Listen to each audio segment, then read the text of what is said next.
Welcome to Syncreate, a show where we explore the intersections between creativity, psychology, and spirituality. We believe everyone has the capacity to create.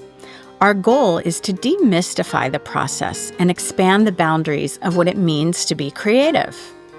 We talk with visionaries and change makers and everyday creatives working in a wide range of fields and mediums, from the arts to science, technology, and business. We aim to illuminate the creative process from imagination to innovation and everything in between. I'm Melinda Rothaus, and I help individuals and organizations bring their dreams and visions to life. At Syncreate, we're here to support your creative endeavors. So if you have an idea for a project or a new venture, maybe a book, a piece of music, an entrepreneurial venture, whatever it might be, and you're not quite sure how to get it off the ground, find us at syncreate.org. Our book, also called Syncreate, walks you through the stages of the creative process so you can take action on your goals. And we're excited to announce that our audiobook version, narrated by the authors, myself and Charlotte Gulick, is now available. We also offer resources, creative process tools, and coaching to help you bring your work to the world, including a 2025 monthly creativity coaching group starting later this month. So check the website for details. We'd love for you to join us. So I am delighted to welcome Erin Hallagan Clare to the show today. Erin is the founder and artistic director of Story Parlor, a narrative arts space based in Asheville, North Carolina. She studied film and theater at Temple University, and she also has a master's in psychology with specialization in creativity studies from Saybrook University, where I also did my PhD and teach. She holds several other creativity-related certifications, and she has developed a coaching practice called Inward and Artward and offers an annual Creative Facilitator Training. She's also a writer, storyteller, and radio show host. So, Erin, welcome to the show. This has been, I feel like, a long time coming. I know. I remember when you were just starting the podcast, and we were talking about this. And of course, life has a way of bursting at the seams. Yes. But it's an honor to be here. I've been following along since you started. I'm a big fan. Oh, thank you so much. And I'm really a big fan of your work as well. So we know each other originally from Austin, where you were kind of brewing some of these ideas that I feel like have now really come to fruition. Mm. And then you moved to Asheville and then ended up coming and doing your master's at Saybrook. So we've intersected in many different ways. I've been out there and did a workshop at Story Parlor, which was really lovely. And now, of course, I know you're just kind of coming through the aftermath of Hurricane Helene and what that's done to kind of the art scene in Asheville. And I really feel like you're among the forefront of people working so diligently to bring the arts scene back to life and just help in all the ways that you do there. So I definitely want to hear more about what that's been like for you and for the community and maybe how people can get more involved. So maybe we can just jump in with Story Parlor, where you are with the venue at this point and kind of what it's been like navigating the hurricane and reopening. Yeah. So as you said, I think Story Parlor and just running a creative business, as you know, is a wonderful representation of the creative process with Yes. its iteration and fits and starts and ebbs and flows. The hurricane being chief among the ebbs and the fits. Yes. um, but yeah, I honestly really pulled from that time in Austin and trying to get what this is now off the ground there for about a half decade with not, the luck that I had been picking on in Austin for Yeah. have a venue there and kind of do what we're doing here. And I think all of those obstacles and, if you can even call it a brick wall that existed there really kind of helped me suit up during the Mm. have a toolkit to pull through, knowing that, natural disaster or just a regular Tuesday, there's going to be even having, a small business. Yeah. So I'm really grateful, and I pull from those iterations and those difficulties quite often, not just as a business owner and a creative, but in all facets of my life, as a mother, as a partner, all of it. So yeah, obviously the hurricane made national news, and it was not something that was expected to happen Right. 100 miles inland from any major body of water, in a mountainous region, no less. One of the reasons that Asheville was on the list of where we were looking to move was because it was deemed a climate haven. Right.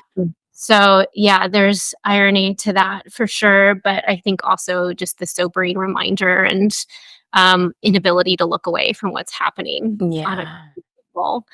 Um, but, the beauty and I think some of the challenges that exist with Asheville is how small and intimate it is.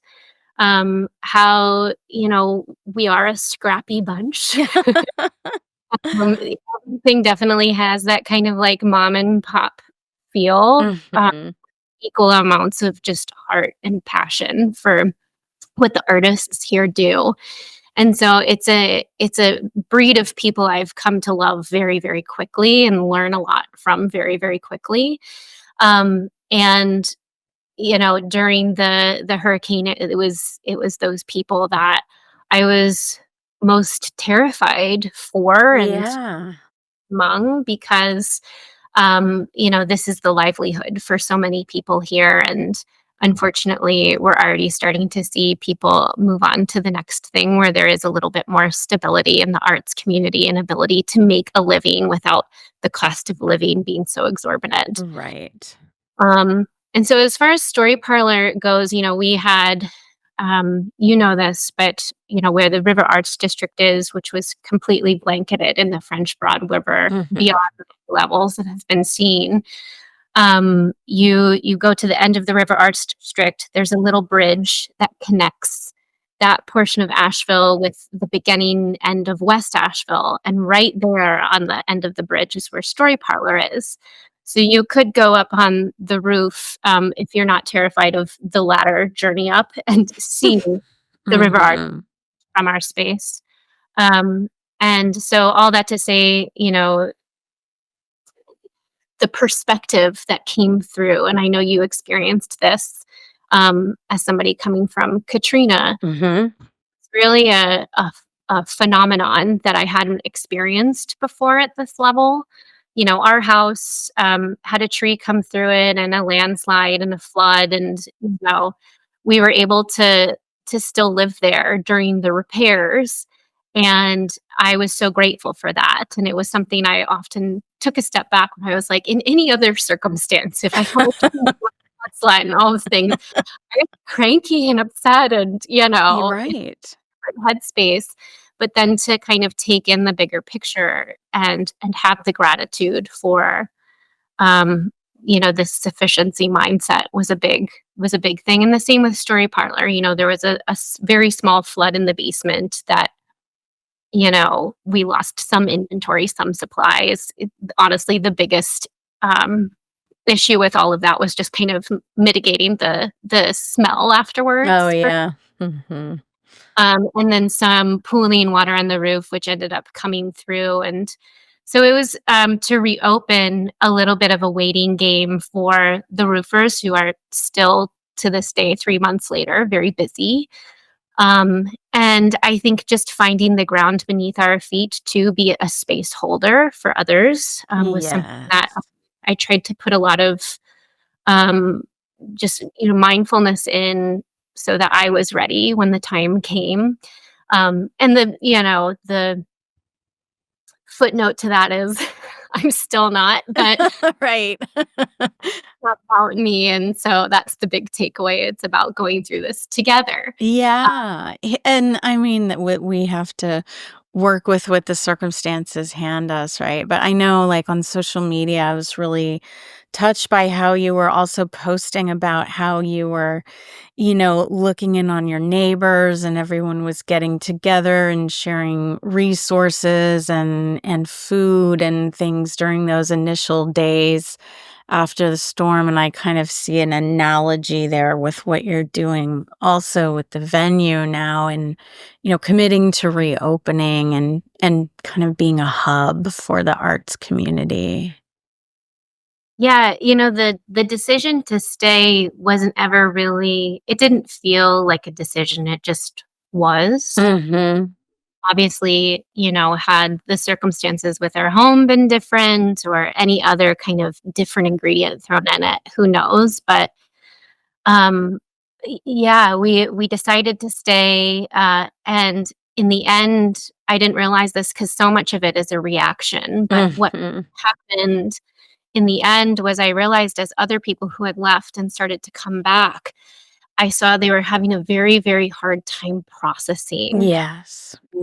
just being reinserted into this now, um, much different world that looks different, feels different. I mean, my own route to get here to Story Parlor is an extra, amount of time because there's roads that are still gone. Mhm. So that was a gift in getting to process, but also process with. And I think Yes. to your point, coming back into Story Parlor, I realized that was what needed to happen, was an ability to process with each other, because art obviously affords us this opportunity to transcend some of these more defined boundaries of what processing and healing and moving through, Yes.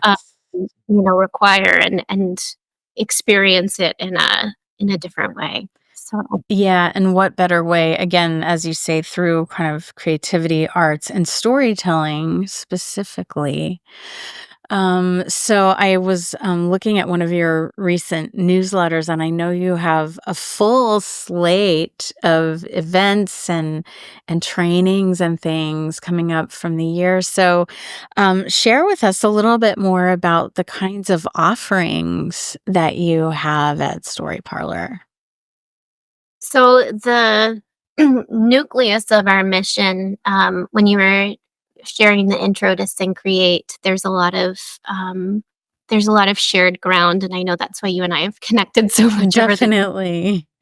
But I think you had said this belief in that everyone's creative, and something about, yeah, you said it so beautifully, like pushing the boundaries of what Yes. definition of creativity can be.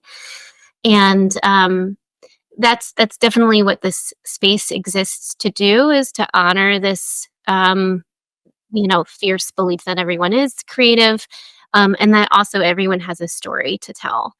And it was really the incentive for how this, whole idea ended up developing, was seeing, it's once you turn your attention to something, you can't unsee it. I know Right. there's probably a psychological term for that, but Yeah. it was just that kind of reverence of approach where all of a sudden I started to see story everywhere. And it was in the poem, it was in the dance, it was in the garden, it was in the painting. And that person's story or that group's story was what impacted, what I was receiving and how it met with my story. And I think from, a creativity standpoint, a lot of the blocks and obstacles that we face are themselves story. And so Yes. marriage between story and creativity became completely inseparable in my mind. And to answer your question, all of the programming that we have come through exists to honor that, and to kind of transcend the boundaries of what story can be. And so, any given weekend, we try and have a variety of different mediums that honor that.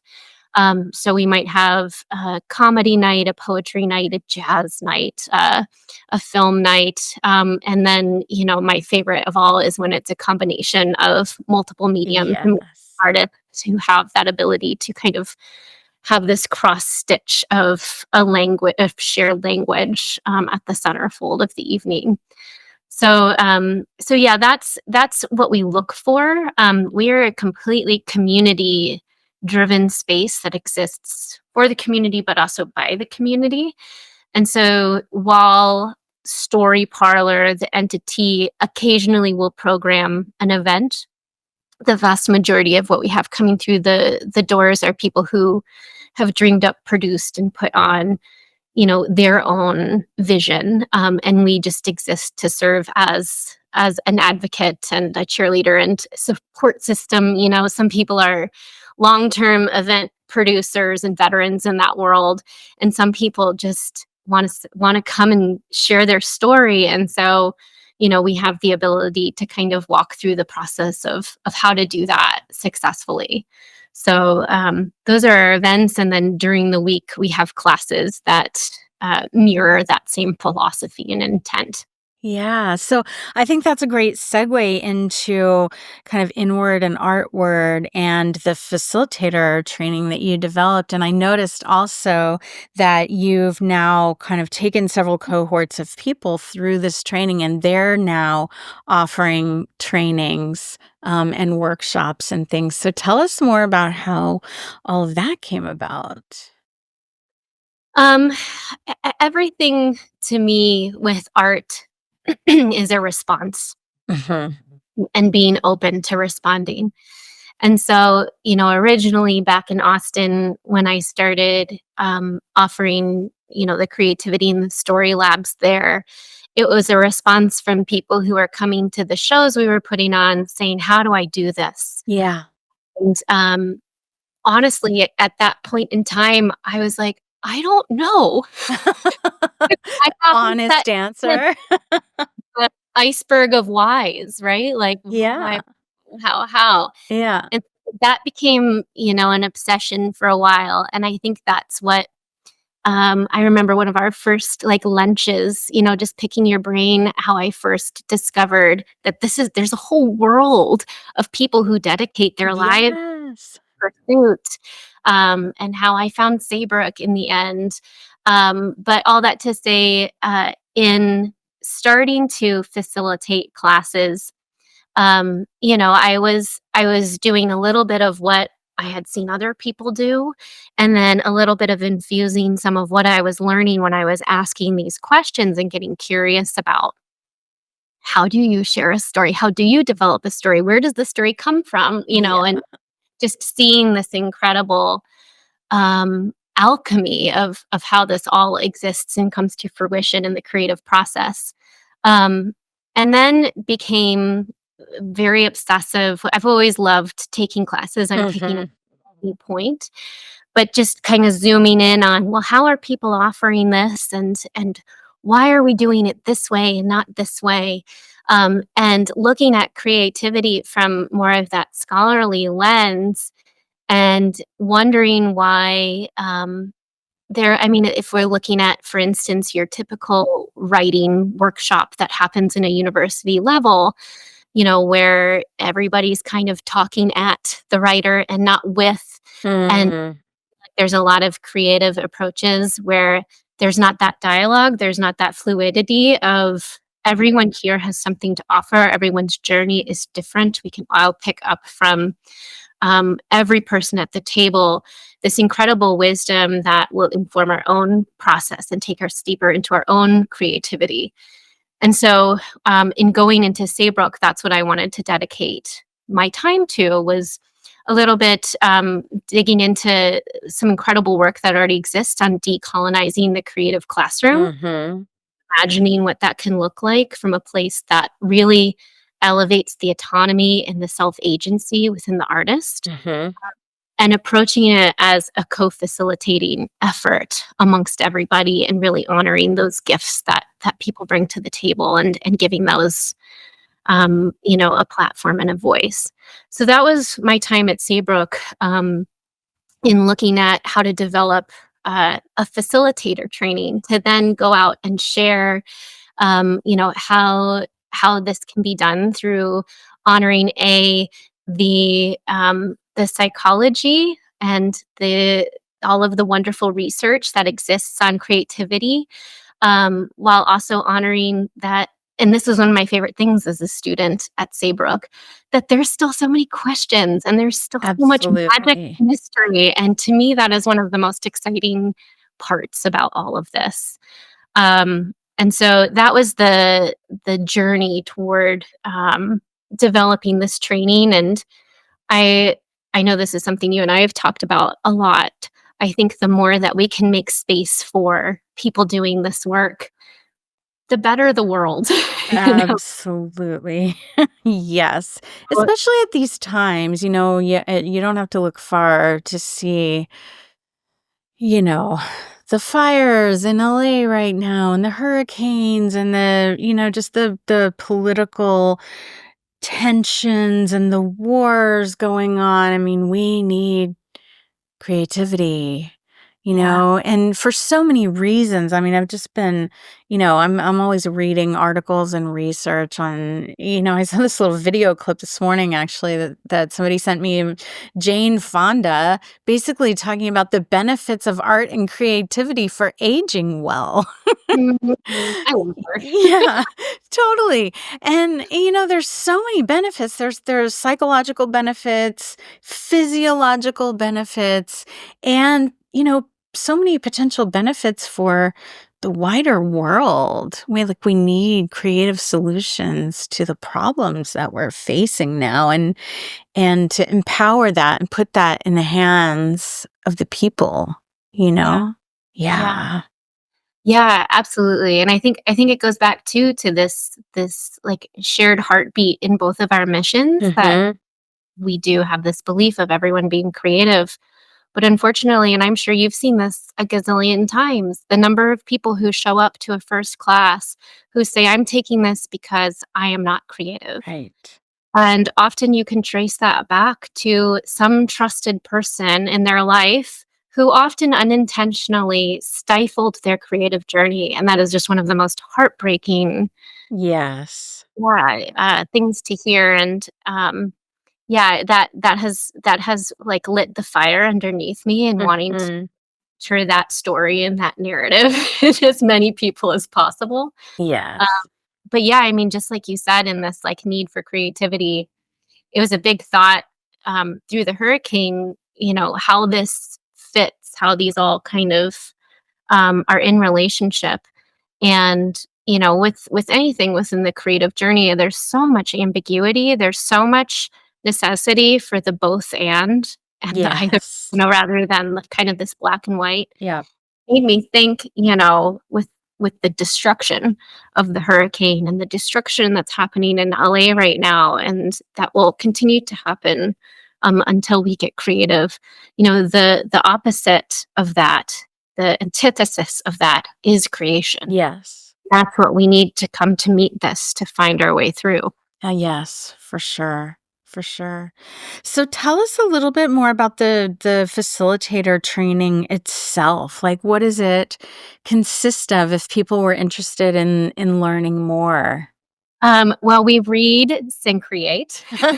Awesome. Yeah, so it is an 18-week program. Right now, it's an intensive program that happens over the summer, and the idea is to start figuring out a digital offering, an annual offering.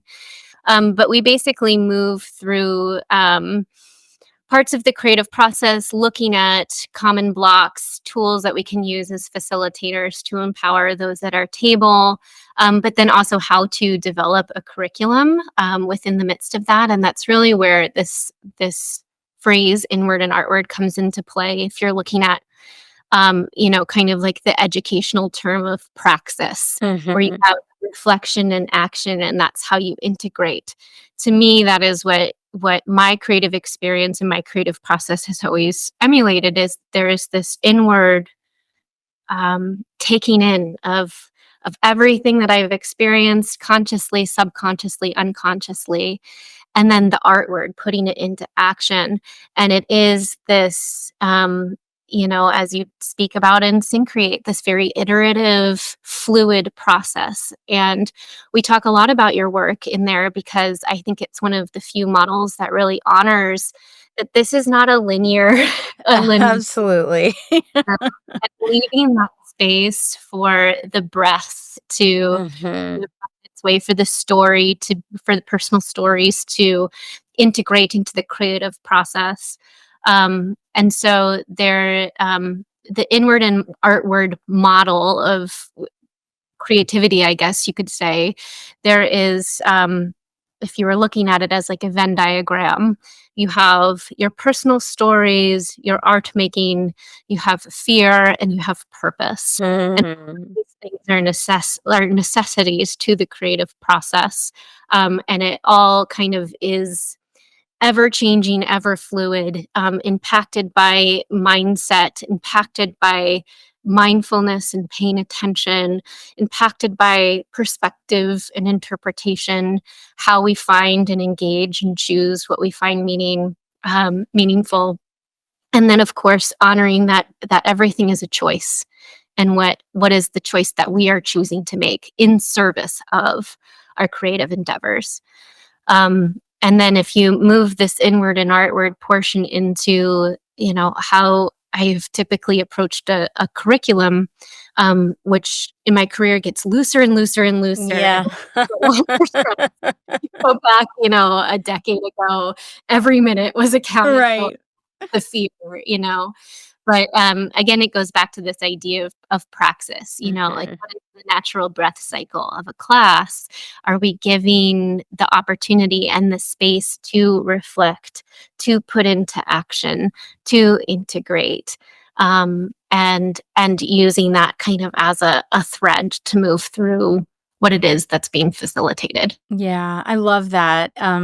It's dear to my heart. Like I just literally last night got back from Mexico and I had been leading a week-long retreat there called The Art of Impermanence, which is exploring, meditation, mindfulness, the Buddhist teachings on impermanence through arts and creativity. And so I think it resonates so much with that inward piece of inward and artward. It's like, we talk about how do we be fully present? How do we open up to the senses and what's right here, right now, kind of slowing down? And then how do we begin to create and express from that place? And, we have a little WhatsApp group that we created that people are still kind of chatting on. And a couple of the things that came forward this morning were just like the appreciation of that, like that opportunity to slow down.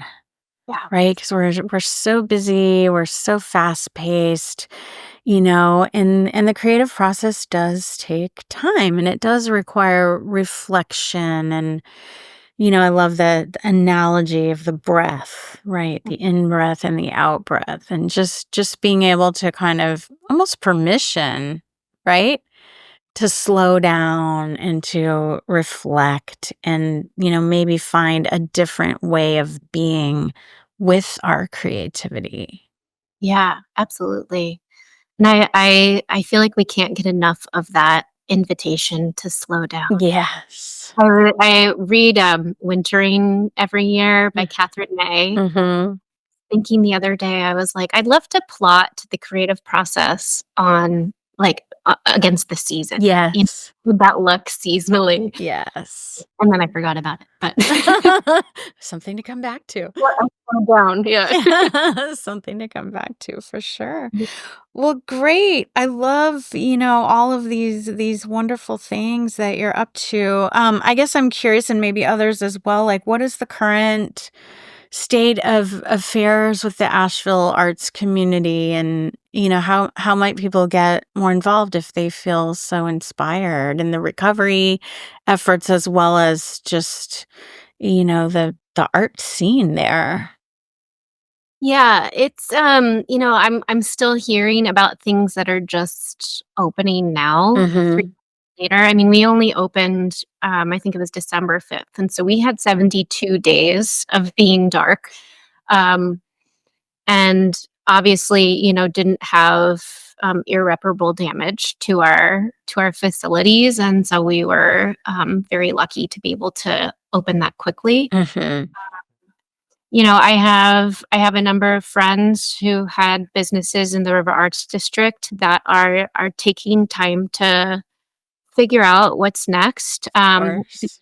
been some just really wonderful efforts from the arts community here to kind of take in artists. And so there's little hubs of places, downtown that were kind of shuttered or closed for whatever reason that are now have opened their doors for temporary artist hub. Right.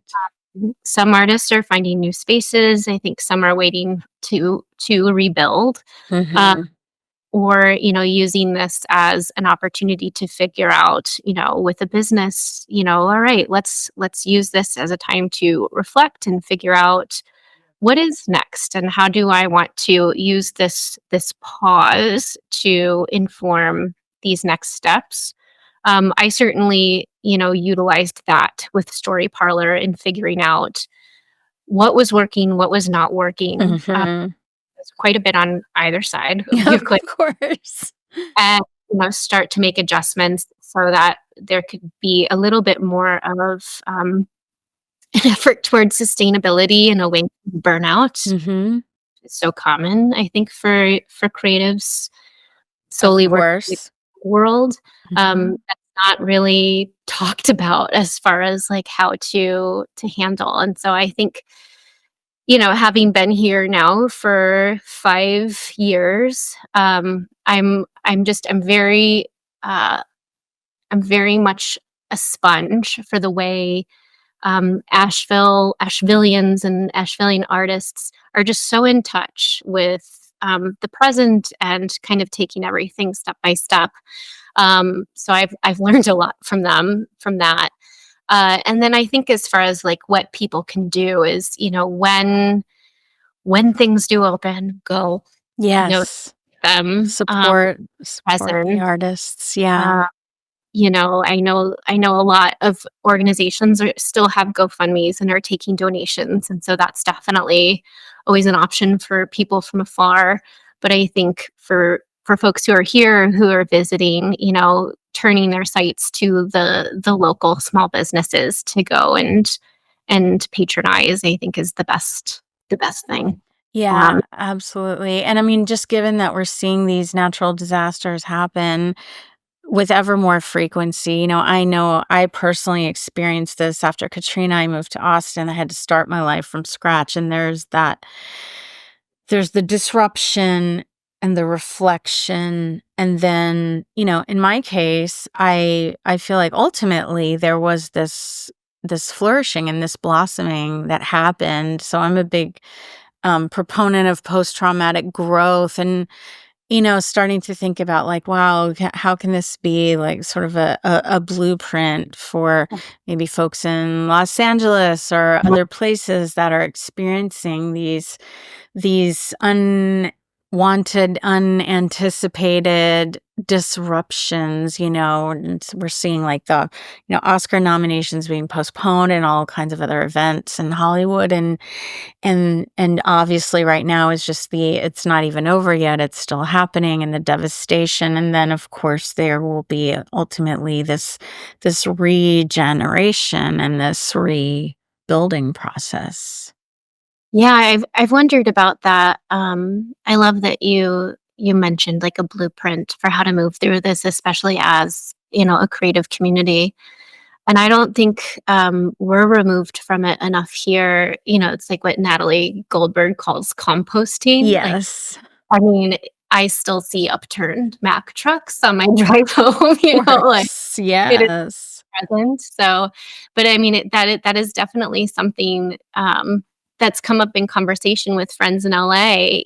I had one person pick up my phone call, and she was like, "Erin, you're the only person I feel like I have the energy to speak to you about this because you just went through it." Yes. I was like, "I don't even know what I can say other than I'm here to listen." But um, it did feel like there was supposed to be, like, answers, and I was like, I don't know, I'm just my heart is breaking with you." Yes. But yeah, I mean, it's scary too, just knowing like from a funding perspective, how little already exists for the arts, from like a grant related perspective and how it's like pulling teeth to even get supported in that way. What this looks like in the rebuilding, and especially towns like New Orleans and LA and Asheville that have such a huge creative contingency Mhm. and is the reason people come, Of for course. one of the top, industries to kind of be, in the crossfires of that is pretty scary to me. Yes. Yes. Well, just wishing you, all the best with the ongoing process for that, right? And thank Um, you for the voice on the other end of the text. yes. I 'cause you were that person for me, Oh, when you had gone through Katrina and just yeah, your guidance has always been just so appreciated. oh, thank you so much. Yes. Well, so I'm curious also, just, before we kind of come to a close here, um, in your own creative practice, are there any particular projects in the works? Um, so actually, I have you to thank for this as well. I, ended up taking a class with Maureen Murdoch and Jennifer Seelig over at Pacifica. They Oh, do great. amazing 9 months, writing down the soul memoir class, Yes. and I found, with just how small it is in Asheville, it's a lot easier for me to engage with, like, for these memoir personal stories with these classes where, I don't know anybody and nobody knows me. Uh-huh.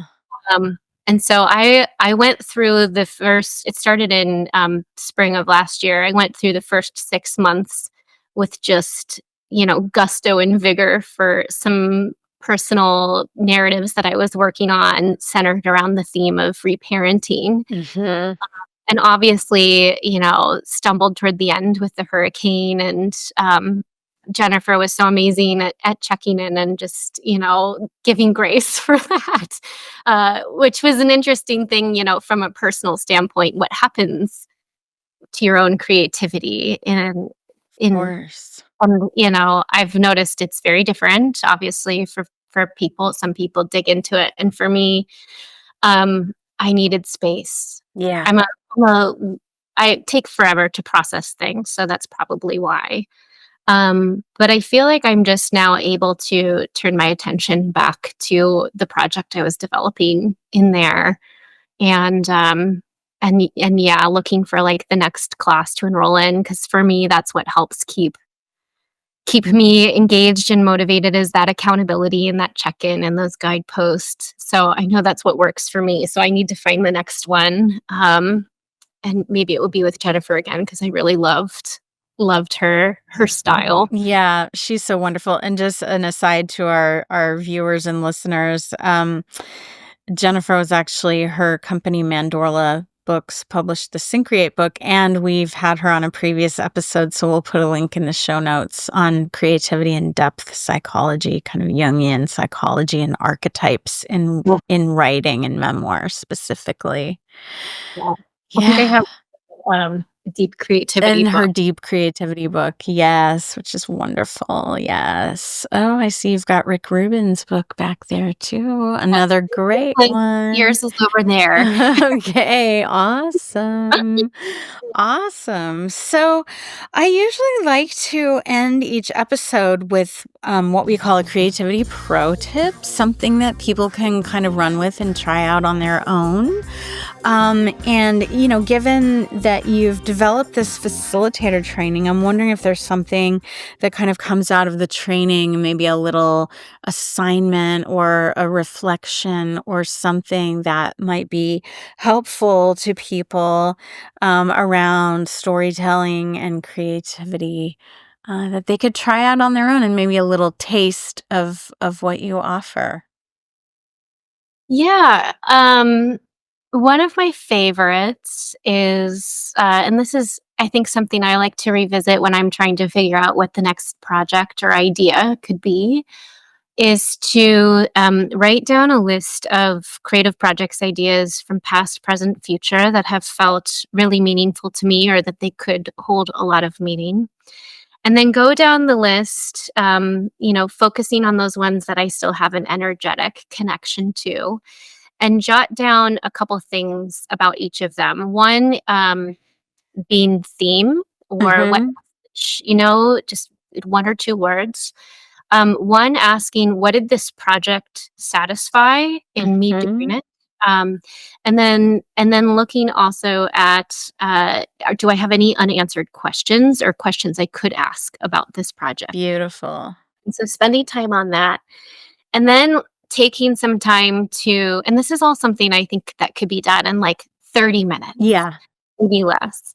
But taking time to look at the theme column and seeing, as there usually are, what repeating themes exist Yes. on that list. For me, as of late, like a big one that keeps coming up in work is reparenting, as I mentioned. Mm-hmm. If I'm looking, 5 to 10 years ago, existentialism was in everything. Uh-huh. And then taking those themes and kind of doing a reverse mind map. So having a circle in the center that's blank, branching out with these themes, and then exploring on those why I feel like I'm drawn to those, like Mm-hmm. this DNA that I keep coming back to again and again. And then working my way back into the center and addressing just any way that I can synthesize all of these moving pieces of my quote unquote creative DNA. And I like this because it brings a little bit more intention into why I do the work that I do. Because Mm-hmm. normally, if I catch, some form of inspiration or the muse or whatever, I just go for it. There's no rhyme or reason. It's just Right. on the way. Hopefully you don't fall off anytime soon. But then in retrospect, if I go a little deeper, there's a lot to uncover as far as who I am in relationship to my creativity, my creative projects. And usually what happens just as a fringe benefit of all of that are other project ideas come up. Yes, certainly. I love that. That dovetails so beautifully in our shorter Creative Spark series around the beginning of the year. We've been really encouraging people to reflect on the year that passed, the year that's past, the year ahead. What are our intentions? I think this kind of reflection on process and sort of like what makes us each tick Mhm. creatively is so helpful. So thank you for that. I love that. That's I'm a gonna great. try it out. Yeah. So if people want to find out more about you and your work and Story Parlor, what are the best ways for them to find you? Our website is storyparloravl.com, Great. and our Instagram handle is the same, Story Parlor AVL. And within probably the next few months, we'll also have our Inward and Artward site up, and that is just inward and artward.com. Okay.